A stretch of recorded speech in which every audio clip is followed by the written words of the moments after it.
இல்லை நீங்கள் லைட்டாக அப்படி கிராஸாக போட்டுங்க போதும் போதும். ஹாய் கைஸ், இன்றைக்கி வந்து பார்த்திங்கன்னா நம்ம ஆல்டோவில் K10 வந்து நம்ம அண்ணா வச்சுருக்காரு. ஸோ அவரோட கார் வந்து இன்றைக்கி நம்ம ரிவ்யூ பண்ண போகிறோம்.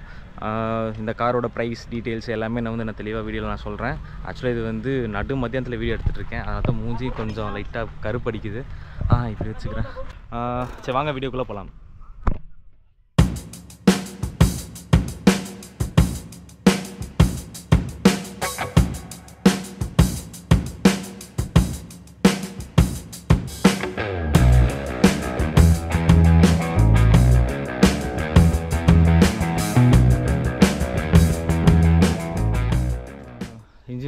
இன்ஜின் செக்ஷன் பார்க்கலாம்.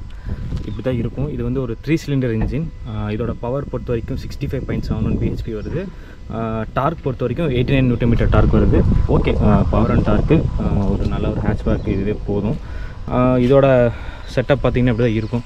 ஏர் ஃபில்டர் பாக்ஸ் இங்கே இருக்குது. பிரேக் ஆயில் இங்கே வந்து மென்ஷன் பண்ணியிருக்காங்க. ஒன்லி .3 ஆயில் மட்டும் தான் யூஸ் பண்ணணும். .3 .4 ஓகே தான், பட் .3 மட்டும் யூஸ் பண்ணுங்க, இந்த மாதிரி இங்கே மென்ஷன் பண்ணியிருக்காங்க. வைப்பருக்கு இங்கே தண்ணி இதில் ஊற்றிக்கலாம். கோலண்ட்டுக்கு இங்கே இருக்குது. ஸோ கேப் இங்கே இருக்குது க்ரீன் கலரில். பேட்ரி இங்கே கொடுத்துருக்காங்க. எல்லாமே பார்க்குறப்ப நீட்டாக இருக்குது. உள்ளே வந்து இன்ஜின் சைட் செக்ஷனெல்லாம் பார்த்திங்கன்னா கொஞ்சம் நீட்டாகவே இருக்குதுன்னு சொல்லலாம். ரொம்ப கசகசன் இல்லாமல் அழகாக அந்த டிஸ்ட்ரிபியூட்டர் லைன்லாம் பார்த்திங்கன்னா அழகாக போகுது. ஸோ இதெல்லாம் ஓகே. இன்ஜின் செக்ஷன் வந்து நீட்டாகவே இருக்குது. எனிவேஸ் நம்ம சர்வீஸ் பண்ண போகிறது இல்லை, டெக்னீஷியன் தான் சர்வீஸ் பண்ண போகிறாரு. அவங்களுக்கு அது நீட்டாக இருந்தால் போதும். சேஸ் நம்பர் இங்கே கொடுத்துருக்காங்க. ஓகே, எல்லாமே பார்க்குறது கொஞ்சம் நீட்டாகவே இருக்குது. நல்லா இருக்குது. ஒரு இன்ஜின் நல்லா இந்த பைப்பெல்லாம் கொஞ்சம் நீட்டாக அலைன் பண்ணி அழகாக நீட்டாக கொடுத்துருக்காங்க. ரேடியேட்டர் கேப் இங்கே இருக்குது. இது தப்பி தவறி வண்டி ரன்னிங்கில் ஓட்டிட்டு வந்துட்டு பானட் ஓப்பன் பண்ணி இந்த ரேடியேட்டர் கேபிள் மட்டும் ஓப்பன் பண்ணிடாதீங்க. அந்த ப்ரெஷரில் இது தூக்கி வீசிடும். ஸோ ஃப்ரண்ட்டில் பொறுத்த வரைக்கும் நமக்கு வந்து ஹாலஜன் பல்ப் தான் கொடுக்குறாங்க. இங்கே பார்த்தீங்கன்னாவே தெரியும். ஸோ அங்கேயே ஒரு ஹாலஜன் பல்ப். இங்கே பார்க்கிங்க்கு பார்த்தீங்கன்னா ஒரு நல்ல ஒரு அழகான ஒரு குண்டா ஒரு பல்ப் கொடுத்துருக்காங்க. ரெண்டுமே ஹாலஜன் தான். ஸோ இங்கே வந்து சிம்பிள் வந்து பார்த்திங்கன்னா மார்ச் சுசுகியோட அந்த எஸ்ங்கிறதுக்கு நல்லா குரோம் ஃபினிஷ் நல்லா நீட்டாக கொடுத்துருக்காங்க. கிரில் பார்த்திங்கன்னா அப்படியே பாக்ஸ் ஹனிகோம் டிசைனில் கொடுத்துருக்காங்க. அப்படியே பாக்ஸ் அப்படியே இருக்கும். நல்லாவே இருக்குது, நீட்டாக கொடுத்துருக்காங்க. டிசைன் வந்து பார்த்திங்கன்னா பழைய வண்டிக்கும் இது வந்து நல்லா சேஞ்ச் பண்ணியிருக்காங்க. ஃபஸ்ட்டு வந்து பார்த்திங்கன்னா ஆல்டோ K10 நீங்கள் பார்த்துருப்பீங்க. பட் இப்போ இது வந்து கொஞ்சம் ஸ்பேஸ் நல்லா கொண்டு வரணுக்கோசரம் இன்னும் கொஞ்சம் ரீமாடல் பண்ணி கொஞ்சம் நல்லா விட்டுருக்காங்க, நியூ மாடல். ஸோ நல்லாவே இருக்குது. இது வந்து பார்த்திங்கன்னா TN36 நம்ம கோபிச்செட்டிப்பாளையம் வண்டி தான். இப்போ வந்து நம்ம டோர் ஓப்பன் பண்ணி உள்ள இன்டீரியர் எப்படி இருக்குன்னு செக் பண்ணி பார்க்கலாம். இன்டீரியர் பொறுத்த வரைக்கும் இப்படி தான் இருக்கும். இதுக்கு நான் உட்காந்துக்கிறேன்.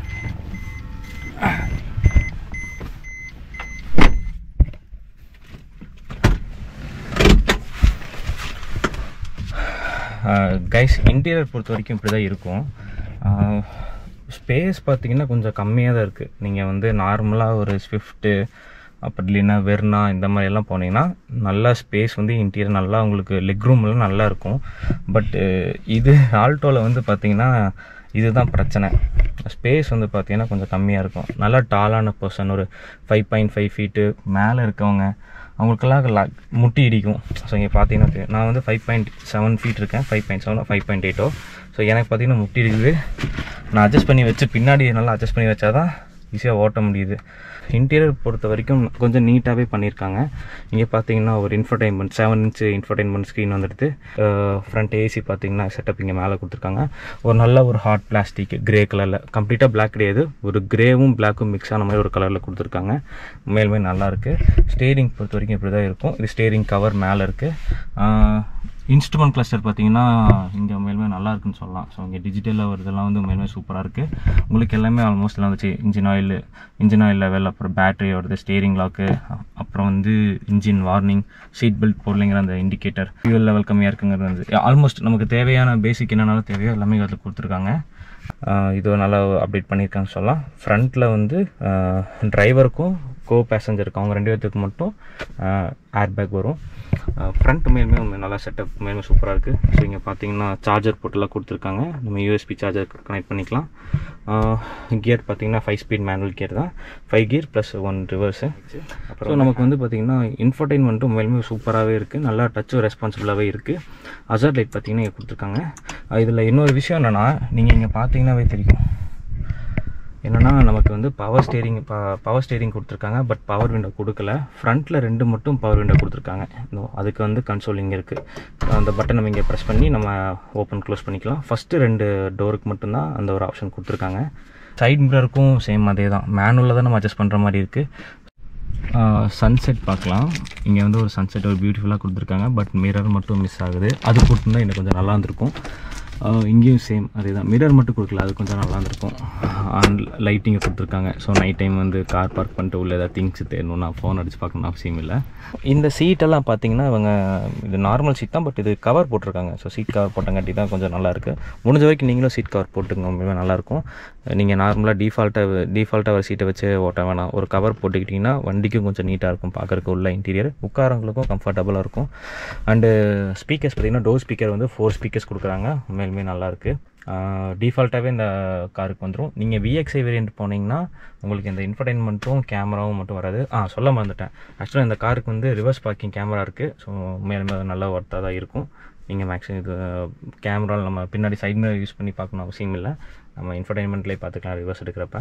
நெக்ஸ்ட்டு வந்து ஆட்டோமேட்டிக் கிளைமேட் கண்ட்ரோல். ஸோ இந்த காரில் வந்து ஆட்டோமேட்டிக் கிளைமேட் கண்ட்ரோல் கிடையாது. ஸோ மேனுவல் ஏசி மட்டும்தான், நமக்கு எவ்வளோ வேணுமோ அவ்வளோ வச்சுக்கலாம். அந்த ஒரு ஆப்ஷன் மட்டும் தான் கொடுக்குறாங்க. அண்ட் நெக்ஸ்ட்டு வந்து பார்த்திங்கன்னா நம்ம ரியர் சைடில் போய் பார்ப்போம் எந்த அளவுக்கு சீட் கம்ஃபர்டபுளாக இருக்குன்னு.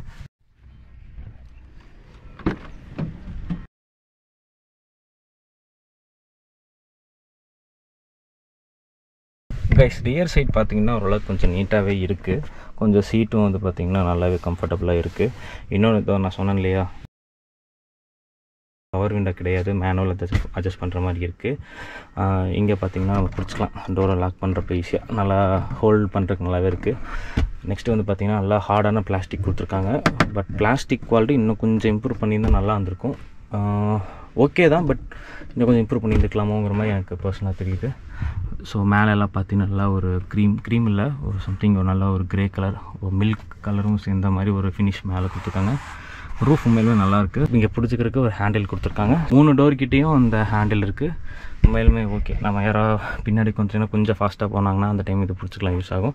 ஃபாஸ்ட்டாக போகலான்னு இல்லை, நார்மலாக பின்னாடி உட்காந்தாவே ஒரு க்ரிப்பு கொஞ்சம் பிடிச்சிக்கிறதுக்கு கொஞ்சம் ஈஸியாகவே இருக்கும். ரியர் சைட் பொறுத்த வரைக்கும் நல்லாயிருக்கு. ரியர் வெண்ட் ஏசி கிடையாது, நீங்கள் பார்த்தீங்கன்னா ஏசி கொடுக்கல.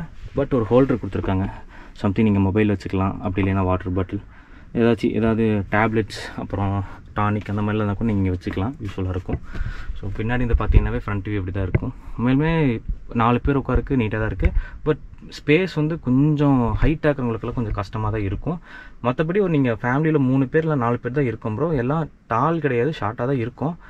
ஃபேட்டாகவும் அவ்வளோவா இல்லை. ஸோ அப்படி அந்த மாதிரி இருந்தீங்கன்னா மேக்ஸிமம் இந்த கார் வந்து உங்களுக்கு நல்லாவே செட் ஆகும். ப்ரோ ஒரே நிமிஷம் கைஸ், இப்போ நம்ம பூட் ஸ்பேஸ் பார்க்கலாம். இந்த ஒரு பில்லோ மேலே ஒரு கவர் வச்சுருக்காங்க, நம்ம அதில் ஏதோ திங்ஸ் வச்சுக்கிறதுக்கு யூஸ் ஆகும். இங்கே பார்த்தீங்கன்னா பூட் ஸ்பேஸ் பொறுத்த வரைக்கும் 214 லிட்டர்ஸ், அதாவது 214 214 லிட்டர் வரும் பூட் ஸ்பேஸ் பொறுத்த வரைக்கும். இங்கே கொஞ்சம் திங்ஸ் உள்ளே இருக்கங்காட்டி தான் என்னால் காட்ட முடியல. பட் ஓரளவுக்கு பூட் ஸ்பேஸ் நீட்டாகவே இருக்குது. அதுக்கு கீழே பார்த்தீங்கன்னா ஒரு ஸ்டெப்னி கொடுத்துருக்காங்க. நம்ம அதுவும் நல்ல ஒரு ஆப்ஷன் தான், எல்லா கார்லையும் கொடுக்குற மாதிரி தான் அதுலேயும் கொடுத்துருக்காங்க.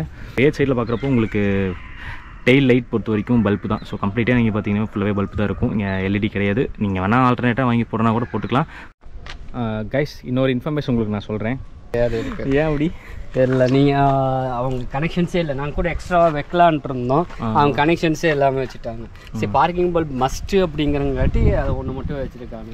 ஓகே கைஸ், என்னென்னா லெஃப்ட் சைடில் இருக்க பார்க்கிங் பல்பு ரைட் சைடில் இல்லை. நீங்கள் பார்த்தீங்கன்னா தெரியும், இங்கே ஹோல்டரே கிடையாது. நம்ம ஆல்ரெண்டாக ஃபிக்ஸும் பண்ண முடியாது. இங்கே அப்படி ஃபிக்ஸ் பண்ணுற மாதிரி இருந்தால் ஓட்டை போட்டு பண்ணுற மாதிரி தான் இருக்கும். பட் அது அப்படி பண்ணால் நல்லா இருக்காது. ஸோ இந்த ஒரு ஆப்ஷன் இதில் கட் பண்ணி வச்சுருக்காங்க. இது ஒரு டிஸ்அட்வான்டேஜாக சொல்லிக்கலாம். 4 வீலும் வந்து அலை வீலில் வராது, நார்மல் டிஸ்க் வீல் தான் வரும். கவர் மட்டும் அவங்க கொடுத்துருவாங்க. ஸோ கவர் போட்டுக்கலாம். மேக்ஸிமம் எனக்கு தெரிஞ்சு இதுவே போதும், இதுவே நீட்டாக தான் இருக்குது. டயர் சைஸ் பொறுத்த வரைக்கும் 145/80 ரேடியஸ் 13 அந்த சைஸில் கொடுக்குறாங்க. கைஸ் ஃப்ரண்ட்டில் பொறுத்த வரைக்கும் ஃப்ரண்ட் 2 வீலுக்கு வந்து டிஸ்க் வீல் கொடுக்குறாங்க. ரியர் வீலுக்கு வந்து கம்ப்ளீட்டாக வந்து ட்ரம் தான் கொடுக்குறாங்க. ஆக்சுவலி இது ஓகேவாக தான் இருக்குது. இந்த காரில் மேக்ஸிமம் எல்லாமே பார்த்துட்டோம். எனக்கு தெரிஞ்சு மேக்ஸிமம் உங்களுக்கு இதோட காரோட ப்ரைஸ் பற்றி பார்க்கலாம். ஸோ காரோட ப்ரைஸ் பொறுத்த வரைக்கும் 6,20,000 வந்துச்சு. ஒரு 6 மந்த்ஸ் இருக்கும் இந்த கார் எடுத்து. 6,20,000. அப்புறம் ஆக்சசரிஸ் கிட்டுன்னு சொல்லிட்டு அவங்க தனியாக ஒரு 25,000 போட்டிருக்காங்க. நீங்கள் பார்த்துருப்பீங்க, அங்கங்கே பிளாக் கலரில் வந்துருக்கும். அது அந்த ஸ்பாய்லரு இதெல்லாம் வந்து பார்த்தீங்கன்னா மொத்தமாக சேர்த்து, அப்புறம் ஃபுல்லாக டோர் மேட்டு சீட் இதெல்லாம் மொத்தமாக சேர்த்து ஒரு 25,000 28,000 அந்த ரேஞ்ச் சொன்னாங்க. அப்படி பார்க்குறப்போ 6,50,000 கிட்டே வருது. இந்த ஆக்சசரிஸ் கிட்டு எல்லாமே, ஆக்சசரிஸ் கிட்டு இதெல்லாமே போட்டு 6,50,000 கிட்டே வருது. டு பி ஹானஸ்ட் சொல்லணும்னா இந்த கார் வந்து எதுக்கு செட் ஆகும்னா, இப்போ நீங்கள் வந்து ஒரு 3 பேர் இருக்கீங்க ஃபேமிலியில், பெருசாக வெயிட் யாரும் இல்லை, ஹைட்டும் அந்த அளவுக்கு இல்லை, கொஞ்சம் லீனாக தான் இருக்கும், அந்த மாதிரி டைம்லலாம் நீங்கள் இந்த கார் வாங்கிக்கலாம், பெட்டராகவே இருக்கும்.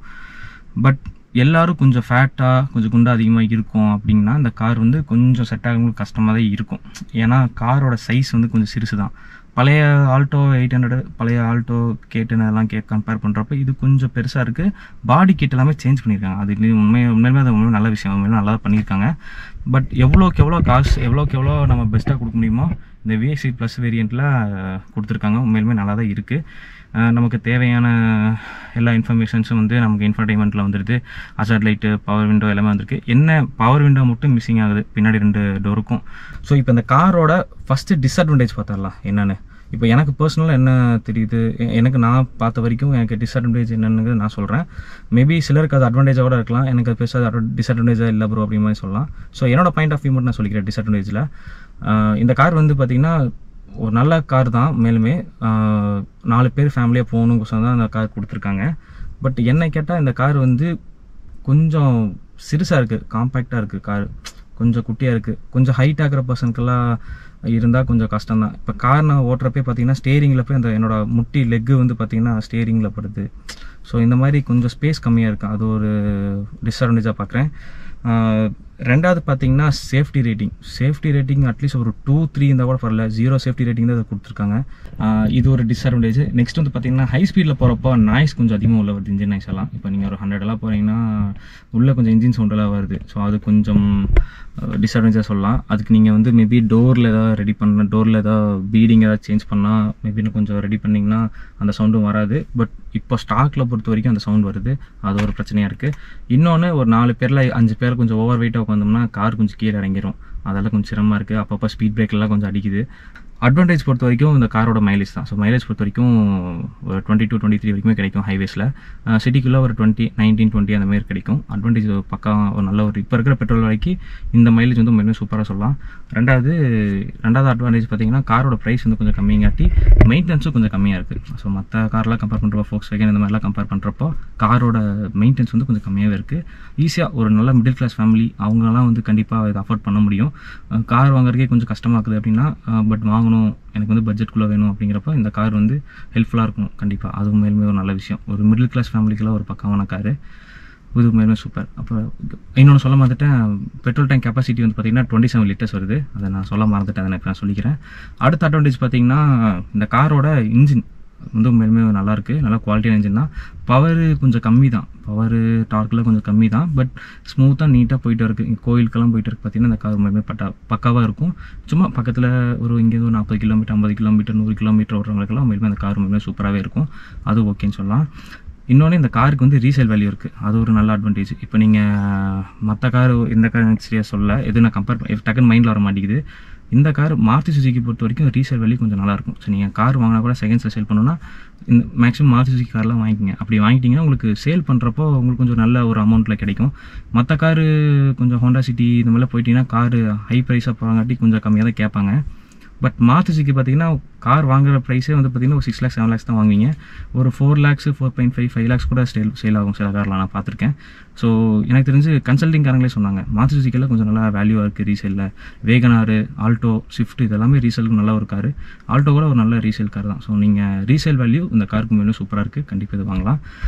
அவ்வளோதான் கைஸ். இப்போ மைனஸ் கொஞ்சம் இருக்குது. ஸோ பின்னாடி ரியர் VX8 ப்ளஸில் பார்த்தீங்கன்னா பின்னாடி பார்த்திங்கன்னா சைட் மிரர் வந்து பவர் விண்டோ கொடுக்கல. பின்னாடி ஃப்ரண்ட்டுக்கு மட்டும்தான் பவர் விண்டோ கொடுத்துருக்காங்க. ஆட்டோமேட்டிக் கிளைமேட் கண்ட்ரோல் கிடையாது. இதில் வந்து ஏபிஎஸ் இருக்குது. ஏபிஎஸ் பாசிட்டிவாக இருக்குது. ஏபிஎஸ் இருக்குது, மேலுமே நல்லாயிருக்கு. ஹில் ஹோல்ட் அசிஸ்ட்டும் இருக்குது. ஸோ இதெல்லாம் பாசிட்டிவாக இருக்குது. பட் நீங்கள் ஓவராலாக கார் பார்க்குறப்போ ஒரு ஓகேவான கார் தான் இருக்குது. நீட்டாக இருக்கும். ஒரு ஃபேமிலிக்கு நீட்டாக வாங்கிக்கலாம்ப்பா அப்படிங்கிற மாதிரி தான் இருக்கும். இந்த கார் வாங்கணும்னு நினச்சிங்கன்னா கண்டிப்பாக வாங்கலாம். அவ்வளோதான் கைஸ். இந்த வீடியோ பிடிச்சிருந்தா லைக் பண்ணி, ஷேர் பண்ணி, கமெண்ட் பண்ணுங்கள். நம்ம சேனலுக்கு மறக்காமல் சப்ஸ்கிரைப் பண்ணிக்கங்க. அடுத்த ஒரு வீடியோ வந்து நான் பார்க்குறேன். Until bye from Love on Throttle.